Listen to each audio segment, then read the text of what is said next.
Good morning, children. Today we are going to discuss about the new topic, the role of the constitution and the need of laws. Constitution. What is a constitution? A constitution is a body of rules, laws and principles on the basis of which a state or country is governed.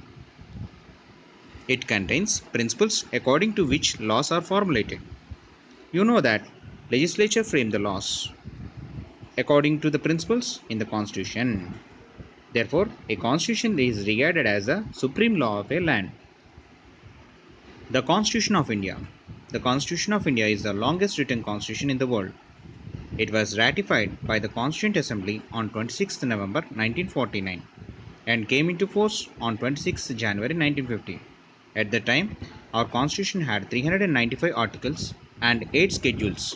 At present, it had 448 articles and 12 schedules and 98 amendments. As on 9th August 2020, there are 470 articles and 104 amendments that are in Constitution.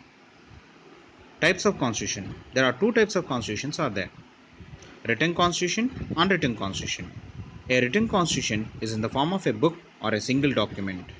An unwritten Constitution is not written but gradually evolves over time. It is essentially based on customs and values as expressed in the statutes and historical charters. Example UK. What is a statute? Statute is nothing but the law that is prepared by the legislature.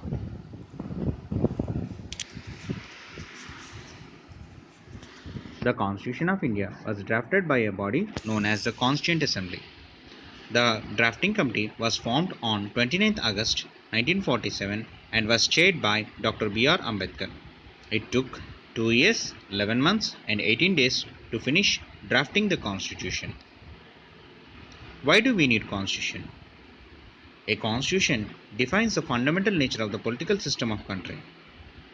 The Constitution of India declares the Indian Union to be socialist, secular, legislature, and democratic republic such that it could guarantee its citizens justice, equality, and liberty and promote fraternity among them all.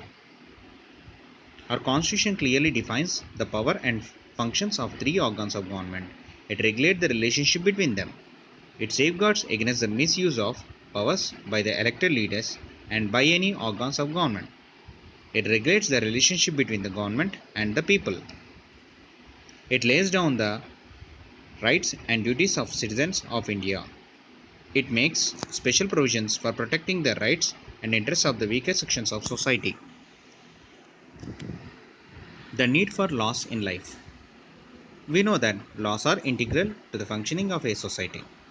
A lawless state leads to increase in criminal activities and social evils, and it would allow the powerful to oppress the weak.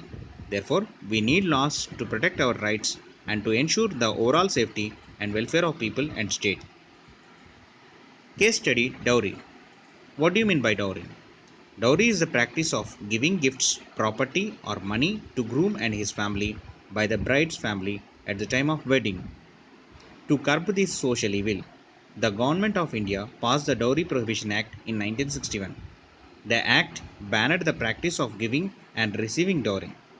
According to the law, people caught giving or accepting dowry could be fined and imprisoned for 5 years. Female Foeticide. Female foeticide is the killing of female fetus inside the mother womb, while infanticide is the killing of newborn female children. To put an end to female foeticide in India, the government passed the Preconception and Prenatal Diagnostic Techniques Act 1994. The act banned prenatal sex determination tests and declared it is a punishable offense.